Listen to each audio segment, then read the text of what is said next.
오늘 17장은요, 17장의 첫 시작은 얼른 이해하기 어려운 이야기가 조금 복잡하게 기록되어 있습니다. 미가라는 한 사람이 있었고요. 그의 어머니가 은천백을 도둑맞았습니다. 그 어머니에게는 막대한 양의 돈이었습니다. 얼마나 흥분했던지 훔쳐간 그 도둑을 어마어마한 말들로 저주했습니다. 이 저주의 말이 얼마나 혹독했던지 이 저주의 말이 끝나자 그 아들 미가가 아이쿠 어머니 왜 이 돈이 제 손에 있는 거죠? 하고 돈을 내놓습니다. 그랬더니 그 어머니가 바로 그 아들에게 그냥 묻지도 따지지도 않고 바로 축복하면서 내 아들이 여호와께 축복받기를 원한다 라고 축복합니다. 그리고는 그 돈의 일부를 가져다가 우상을 만들어서 자기 집에 세우고 또 다른 아들 중에 이제 미가의 다른 아들 중에 한 명을 미가가 그 제사장으로 삼습니다. 그 어머니의 그 아들입니다. 죄에 대한 회개의 눈물도 없습니다. 참된 징계의 채찍도 없습니다. 그저 복받기만 바라는 이기적인 종교 행위를 하고 있는 것입니다. 자녀가 잘 되기를 바라는 부모의 마음을 탓할 수는 없지만 하나님의 말씀에서 벗어나면서까지 복을 추구하는 것은 분명 문제입니다. 아무리 좋아 보이는 일이라 할지라도 철저하게 말씀에 비추어 점검하면서 행해야 하는 것이죠. 왜 이런 이해할 수 없는 일들이 벌어졌는가에 대한 이유가 6절에 등장합니다. 6절 같이 한번 읽습니다. 시작. 그때에는 이스라엘에 왕이 없었으므로 사람마다 자기 소견에 옳은 대로 행하였더라. 아멘. 앞으로 등장하게 될 이스라엘 왕정에 대한 긍정적인 면과 부정적인 면을 동시에 보여주는 그런 표현이라고 할 수 있습니다. 당시 이스라엘에는 전 민족을 통솔하는 정치 지도자가 없었지만 통치법은 있었습니다. 통치법은 율법이었고요. 그것을 입법하신 분은 하나님 자신이셨습니다. 이는 이스라엘의 궁극적인 통치자는 하나님이시고 이스라엘은 당연히 하나님의 율법에 순종하여 그 통치에 순응해야 함을 의미하는 것입니다.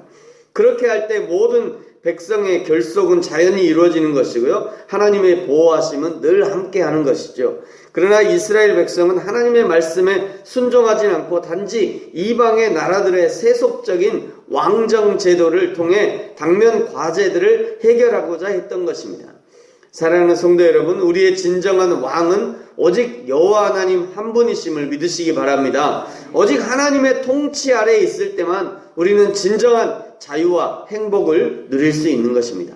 세상적 제도와 통치가 우리를 지배할 때 약간의 안정감을 누릴 수는 있지만 그러나 하나님이 주시는 진정한 자유와 행복은 찾기 어려워지는 것입니다. 7절 이하에는요, 한 레위인 청년이 등장합니다. 오늘 7절과 8절 같이 한번 읽겠습니다. 시작. 유다 가족에 속한 유다 베들레헴에 한 청년이 있었으니 그는 레위인으로서 거기서 거류하였더라. 그 사람이 거주할 곳을 찾고자 하여 그 성읍 유다 베들레헴을 떠나 가다가 에브라임 산지로 가서 미가의 집에 이르매. 아멘. 레위인은 가나안 땅에 흩어져 있던 48개의 성읍에 흩어져 살면서 이스라엘 백성들이 바치는 11조로 생활을 유지하도록 율법으로 정해져 있었습니다. 하지만 지금 레위인 청년이 거할 곳을 찾아다닌다는 것은 더 이상 이스라엘 백성들이 11조를 드리지 않고 소나 양이나 염소의 제사도 드리지 않고 있다는 것을 알게 하는 것이죠. 한마디로 이스라엘의 제사로 물질을 공급받았던 레위인이 더 이상 들어오는 헌금이 없어서 굶고 있다는 것입니다. 굶다가 그냥 앉아서 굶어 죽을 수는 없다 해서 노숙인으로 전락하고 만 것입니다. 지금 밖으로 나온 거죠. 눈에 보이는 통치법은 있지만 통치자가 없으므로 시행되지 않는 것입니다. 법으로 시행되지 않았다 해도 누군가 하나 그것을 강제하지 않습니다. 어제 삼손 이후에 이제 사사들은 더 이상 등장하지 않습니다. 레위인은 있었지만 그러나 그를 책임지는 사람은 없었습니다. 결국 레위인들은 먹고 살기 위해서 거리로 지금 나서고 있는 것이죠. 사랑하는 성도 여러분, 저와 여러분이 속한 공동체는 하나님의 일꾼들을 제대로 후원하고 있는지, 행여나 하나님의 일꾼들이 먹고 사는 일 때문에 눈물을 흘리고 있지는 않는지 확인하셔야 됩니다. 혹시라도 사명을 잃고 생계를 위해서 방황하는 레위인이 있지는 않은지 확인해야 된다는 것이죠. 우리 교회와 또 개인적으로도 많은 분들이 교단의 신학교들을 후원하는 일들을 하고 있는데 바로 이런 것들이 레위인 청년들을 돕는 일이 될 수 있습니다. 뿐만 아니라 교회 내에서도 사명자들을 사명을 위해 살도록 잘 보살펴 줘야 되는 것이죠. 우리 새벽에 함께 예배하고 또 기도하는 우리 성도님들께 부탁드립니다. 교회에 목사님, 부목사님, 전도사님들 여러분 쌀떡을 잘 좀 점검해 주십시오. 이전에 시골에서 신앙생활 할 때 권사님들이 꼭 이렇게 목사님 집에 가고 아무 말도 없이 목사님 집에 가고 목사님 하고는 쌀떡을 이렇게 열어보고 냉장고 열어보고 저는 굉장히 좋은 한국교회 전통이라고 생각합니다. 그래서 계신 우리 성도님들께 꼭 부탁드립니다. 잘 점검해 주십시오. 어린아이를 키우는 그런 전사님 가정에 어린아이에게 분유는 잘 먹이고 있는지, 어떤 분은 그런 분들이 있어요. 요즘 아이 잘 먹이고 있어요? 그러면 저는 모유 먹여요. 그러면 저 사람 모유가 잘 나오니까 모유 먹인다. 이렇게 넘어가시면 안 돼요. 저분이 왜 모유만 먹이고 있나 살펴보셔야 돼요. 분유를 살 수 없어서 모유를 먹이고 있는지도 몰라요. 그러니까 그런 부분을 잘 살펴주셨으면 좋겠어요. 왜 그러냐면 제가 그런 시기를 살아봐서 결국 그 레위인은요, 미가가 제시한 조건을 이제 수용합니다. 그것은 개인집의 제사장이 되기로 그 레위인이 개인집의 제사장이 되기로 결정한 거예요. 10절과 11절 같이 한번 읽겠습니다. 시작. 미가가 그에게 이르되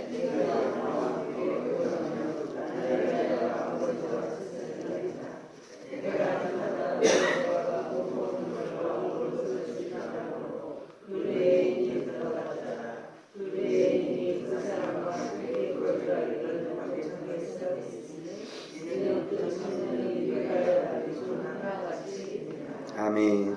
이스라엘의 제사장이라는 것은 이스라엘의 영적 아버지와 같은 역할을 하는 것이죠. 이스라엘을 바른 길로 인도하고 하나님의 말씀으로 양육하는 사람이었습니다. 그러나 미가의 가문에 고용이 된 제사장은 이제 미가의 아들들의 한 사람으로 전락하고 말았습니다. 그저 복을 빌어주는 꼭두각시와 같은 사람이 된 것이죠. 오늘날 하나님의 말씀을 전하는 자들이 돈에 고용이 되어서 성도들에게 복만을 빌어준다면 이 레위인 청년과 같은 처지가 되어버린다는 것이죠. 요즘에는 어떤 교회에 이렇게 청빙이 되어지면 목사님들한테 목사님 우리 교회는 이렇게 말씀을 전해주세요. 이런 말씀 전해주세요. 이렇게 얘기를 한다고 그래요. 말도 안 되는 얘기고 그거를 듣는 것도 있을 수도 없는 일입니다. 저희 교회는 성경을 시작하면 그냥 가능하면 어제는 31절에서 31절까지 읽었는데 가능하면 한 말씀도 빼지 않고 쭉 하려고 이제 노력을 하고 있습니다. 어떤 말씀은 나에게 그냥 거치는 말씀이 될 수 있습니다. 어떤 말씀은 너무 거칠어서 받아들이기 힘들 수 있어요. 그러나 하나님의 모든 말씀은 1.1핵이라도 없이 할 수 없기 때문에 빼거나 더할 수 없기 때문에 그 모든 말씀을 들어야 돼요. 그런데 우리 교회는 이렇게 말씀 전해주세요. 얼마나 무섭습니까? 그게 무서운 말이에요, 사실은요. 하나님을 이렇게 재단하는 거잖아요. 하나님의 말씀을. 레위인은 끝까지 레위인의 직무를 감당해야 되는 것이죠. 그렇기 위해서는 이스라엘 백성들은 그 의무를 감당해 줘야 되는 것입니다. 레위인의 직무가 돈벌이의 수단으로 생계를 위한 수단으로 전락해서는 안 되는 거죠. 그렇기 위해서는 이스라엘 모든 백성들이 하나님이 명령하신 의무들을 성실하게 지켜주어야 하는 것입니다. 하나님의 나라를 위해 공적으로 일해야 할 레위인을 한 집안이 복받기 위해 고용한 미가처럼 우리 자신에게도 개인적인 만족을 위해 하나님의 사람들을 부리고 싶은 마음은 없는지 돌아보시기 바랍니다.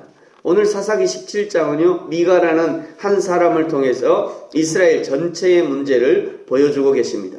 하나님의 율법은 있지만 그 율법을 지키지 않는 이스라엘, 이로 인해서 영적 아버지가 되어 이스라엘을 지도하고 인도하며 훈계해야 될 레위인들이 그저 생계를 위해 한 가정의 개인 제사장으로 전락한 비참한 모습을 보여주고 계시는 것입니다. 사랑하는 성도 여러분, 저 여러분을 통해서 우리 하나님은 어떤 대우를 받고 계십니까? 하나님의 일꾼들은 어떤 대우를 받고 계십니까? 하나님의 말씀은 나에게 어떤 위치를 차지하고 어떤 영향력을 끼치고 있습니까? 오직 하나님 한 분만이 나의 왕 되심을 날마다 고백하고 하나님의 나라와 그의 몸된 교회를 위해 성도의 책임과 의무를 기쁨으로 감당하시기를 축복합니다. 또한 세우신 사역자들이 언제 어디서든지 당당하게 가르쳐야 할 것들을 가르치고 권면하는, 그리하여 우리 공동체가 하나님이 기뻐하시는 공동체가 되어지기를 예수님의 이름으로 축복합니다. 같이 한번 기도하겠습니다.